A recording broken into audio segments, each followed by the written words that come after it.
anatomy of ear. Ear is anatomically divided into 3 parts: external ear, middle ear आणि internal ear. मग आता पहिला आहे एक्सटर्नल इयर. एक्सटर्नल इयरमध्ये काय काय येतं? ऑरिकल किंवा पेन्ना, मग एक्सटर्नल ऑडिटरी मियाटिस आणि टिम्पॅनिक मेम्ब्रेन. मिडल इयरमध्ये काय काय येतं? युस्टॅचियन ट्यूब, ॲडिटस, अँट्रम, मॅस्टर्ड एअर सेल्स आणि ऑसिक्युलर चेन. मग इनर इयरमध्ये काय काय येतं? बोनी लॅबिरिंथ आणि मेम्ब्रेनस लॅबिरिंथ. त्यात पण बोनी लॅबिरिंथमध्ये येतं वेस्टिब्यूल, सेमीसर्क्युलर कॅनल्स आणि कॉक्लिया. आणि मेम्ब्रेनस लॅबिरिंथमध्ये येतं cochlear duct, utricle, saccule, 3 semicircular ducts, endolymphatic ducts and sac. मग पहिला एक्सटर्नल इयर. एक्सटर्नल इयरमध्ये आपण 3 गोष्टी काय बघितल्या? पेन्ना, एक्सटर्नल ऑडिटरी मियाटिस आणि टिम्पॅनिक मेम्ब्रेन. मग आता पहिला आहे पेन्ना. पेन्नाच्या बाबतीत काय सांगितलं आहे? जे पेन्ना आहे एक्सेप्ट द लोब्युल पार्ट, जे वरचा जो पेन्नाचा पार्ट आहे ते, आणि एक्सटर्नल ऑडिटरी मियाटिसचा जो आउटर पार्ट आहे ते दोन्ही is made up of a single piece of yellow elastic cartilage.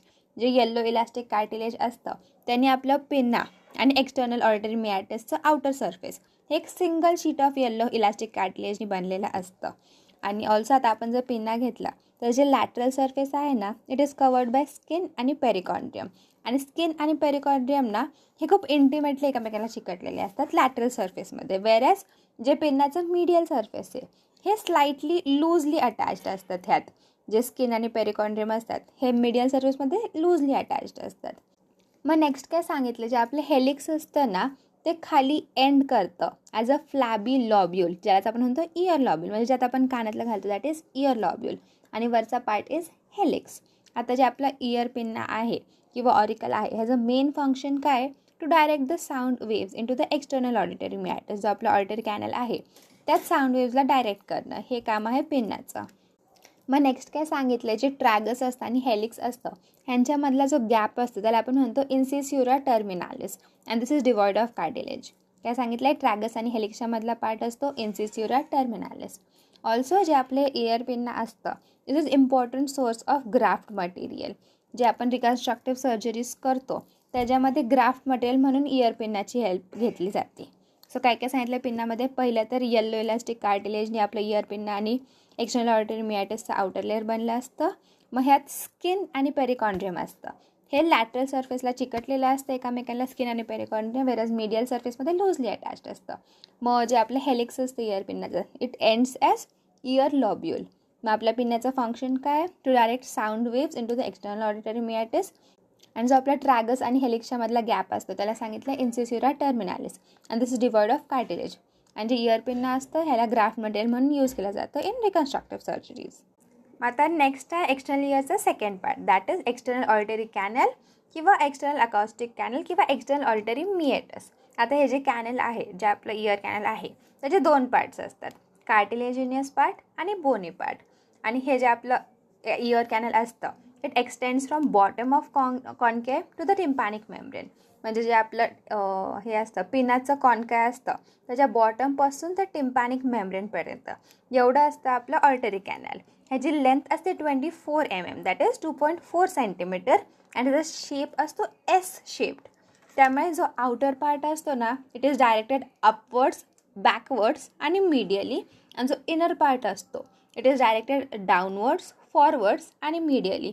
त्यामुळे जेव्हा आपल्याला इयर कॅनल आपल्याला टिम्पॅनिक मेम्ब्रेन जेव्हा एक्झामिन करायची असती तेव्हा आपण पिनाला पुल करतो. कसं पुल करतो? अपवर्ड्स, बॅकवर्ड्स आणि लॅटरली. असं केल्यामुळे काय होतं? जो आपला कॅनल आहे तो आपल्याला स्ट्रेट दिसतो.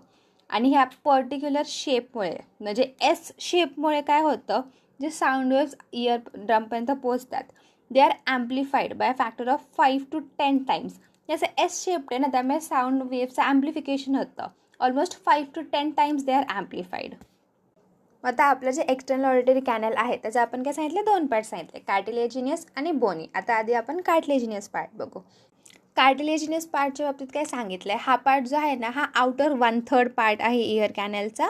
आणि आपण मगाशी पेन्नामध्ये काय बघितलेलं की पेन्ना आणि outer part of external auditory meatus this is made up of a single piece of yellow elastic cartilage. So cartilaginous पार्टमध्ये काय सांगायचं? पहिलं तर हा 1/3 पार्ट आहे, आउटर 1/3, आणि it is formed by continuation of yellow elastic cartilage of the pinna. आणि हा जो आउटर पार्ट असतो ना त्यात असतात थोडेसे फिजर्स ऑफ सॅन्टोरिनी. आणि या फिजर्स ऑफ सॅन्टोरिनीचं मेन थिंग काय की ते कार्टिलेज ॲबसेंट असतं. त्यामुळे कार्टिलेज इथे नसल्यामुळे काय होतं, इन्फेक्शन्स फ्रॉम पॅरोटिड किंवा सुपरफिशियल मॅस्टॉइड हे इन्फेक्शन्स आपल्या कॅनलमध्ये एंटर करू शकतात, और व्हाईस वर्सा कॅनल थ्रू तिथे इन्फेक्शन्स जाऊ शकतात. कशामुळे? फिजर्स ऑफ सॅन्टोरिनीमुळे. का? तर इथे कार्टिलेज कमी असतं किंवा नसतं. आणि हा जो कार्टिलेजिनस पार्ट असतो ना, ह्या थिक स्किनने बनला असतो. ह्या थिक स्किनमध्ये काय असतं, सेऱ्युमिनस आणि पिलोसेबॅशियस ग्लँड्स असतात. हे सेऱ्युमिनस आणि पिलोसेबॅशियस ग्लँड्स जे आहेत ते वॅक्स सिक्रीट करतात. आणि इथली जी स्किन असते ना, it is firmly adherent to the cartilage. आणि हेन्स इथे इन्फ्लेमेशन झालं तर ते खूप जास्त पेनफुल असतं. आणि जे हेअर आहे, केस आहेत, ते फक्त ह्याच पार्टमध्ये रेस्ट्रिक्टेड असतात. त्यामुळे इथे फरंकल्सचे पण खूप जास्त चान्सेस असतात. सो काय काय सांगितलं कार्टिलेजस पार्टमध्ये? पहिलं तिथे 1/3 असतं. तर येलो इलास्टिक कार्टिलेजचं कंटिन्युएशन असतं. त्यात फिजर्स ऑफ सॅन्टोरिनी असतात, ज्यामुळे इन्फेक्शनचे चान्सेस असतात. मग हे जे कार्टिलेजस पार्ट आहे ह्याची थिक स्किन असते. आणि ह्यात 2 ग्लँड्स सांगितले आहेत, सेऱ्युमिनस ग्लँड्स आणि पिलोसेबॅशियस ग्लँड्स. हे ग्लँड्स वॅक्स सिक्रेट करतात. ऑल्सो इथली जी स्किन आहे ती कार्टिलेजला फर्मली अटॅच्ड असते. त्यामुळे जे इन्फ्लेमेशन आहे ह्या रिजनमध्ये ते खूप जास्त पेनफुल होतं. ऑल्सो फक्त ह्याच रिजनमध्ये हेअर प्रेझेंट असतात. त्यामुळे ते केस असल्यामुळे तिथे फरंकलचे पण खूप जास्त चान्सेस असतात. आता हे झालं आपलं कार्टिलेजिनस पार्ट. मग त्याचं सेकंड पार्ट होतं जे एक्सटर्नल ऑर्डिनरी मियाटस आहे. त्याचं second part is bony part. Bony पार्टच्या बाबतीत काय सांगितलं, this is the inner 2/3 part.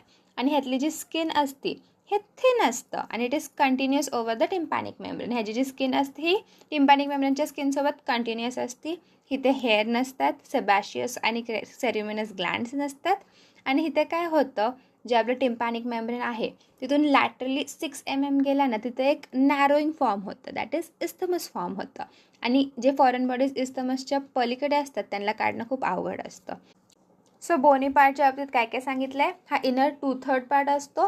ह्याची जी स्किन असते ही खूप थिन असते आणि ही this skin is continuous with the tympanic membrane. तिथे केस नसतात, तिथे सेबॅशियस ग्लँड्स असतात, तिथे सेऱ्युमिनस ग्लँड्स नसतात.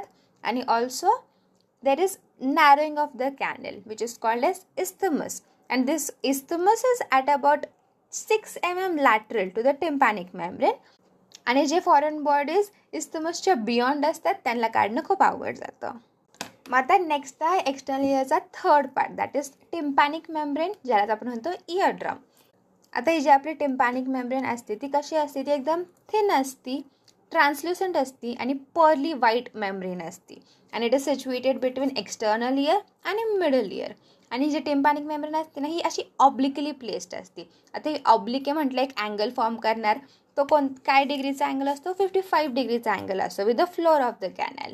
आणि आपलं जे टिम्पॅनिक मेम्ब्रेन आहे त्याचे आपण 2 पार्ट्स करतो, पार्स टेन्सा आणि पार्स फ्लॅसिडा.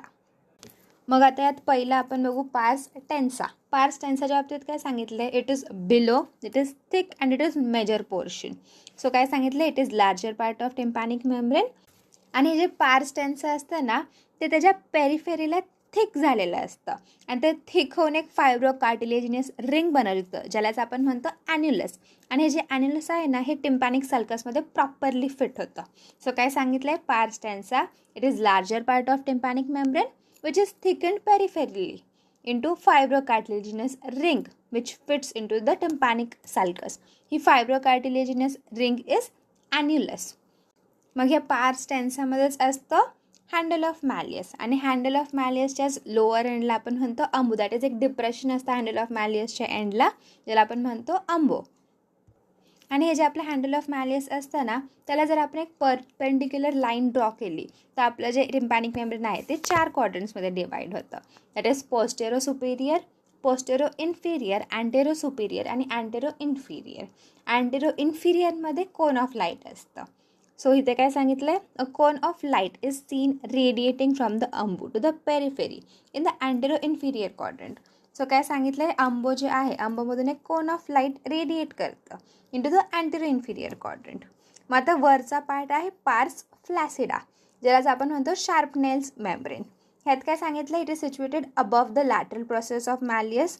It is between notch of Rivinus and the anterior and posterior malleolar folds. आणि जे पार्स फ्लॅसिडा आहे ना it is devoid of fibrous tissue and hence it is not tough. त्यामुळे आपण त्याला म्हणतो फ्लॅसिडा, दॅट इज फ्लॅसिड येते कारण त्यात फायब्रस टिश्यूज प्रेझेंट नाही आहे.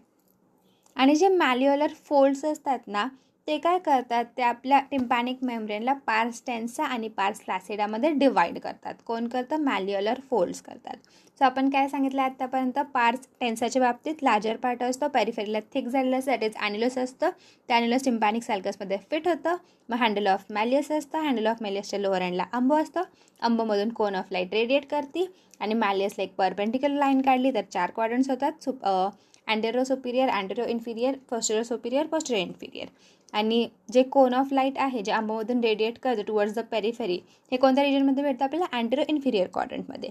माय पार्स फ्लॅसिडा, ज्यालाच आपण म्हणतो शार्प नेल्स मेम्ब्रेन, हे पार्स फ्लॅसिडा आहे जे हे this is situated above the lateral process of malleus and this is between the notch of rivinus आणि anterior and posterior malleolar folds. आणि हे जे फ्लॅसिडा आहे it is devoid of fibrous tissue, त्यामुळे ते फ्लॅसिड असतं. It is not tough, it is फ्लॅसिड.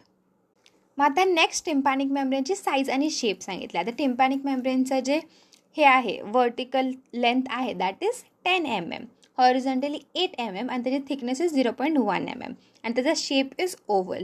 आणि मग आपण मग जे क्वाड्रंटच्या बाबतीत सांगितलं तेच ते एक्सप्लेन केलं. इथे काय सांगितलं आहे?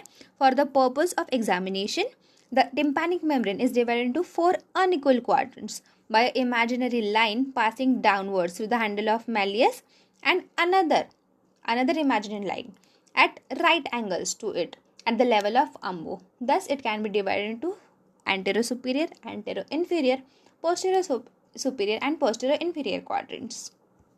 मग आहे लेयर्स ऑफ टिम्पॅनिक मेम्ब्रेन. जे आपले टिम्पॅनिक मेम्ब्रेन आहे ना ते 3 लेयर्सनी बनलेली असते. Outer epithelial layer, middle fibrous layer आणि इनर म्युकोसल लेअर. जी आउटर एपिथेलियल लेअर असते ना it is continuous with the skin lining the auditory canal. म्हणजे मिडल फायब्रस लेअर असते. It encloses the handle of malleus आणि ह्यातले जे fibres असतात ना ते रेडियल, सर्क्युलर आणि पॅराबॉलिक फॅशनमध्ये अरेंज्ड असतात. मग येतं इनर म्युकोझल लेअर. जी इनर म्युकोझल लेअर असते ना it is continuous with the mucosa of middle ear. So 3 लेयरच्या बाबतीत काय सांगितलं आहे? जी आउटर एपिथेलियल लेअर आहे it is continuous with the skin lining the auditory canal.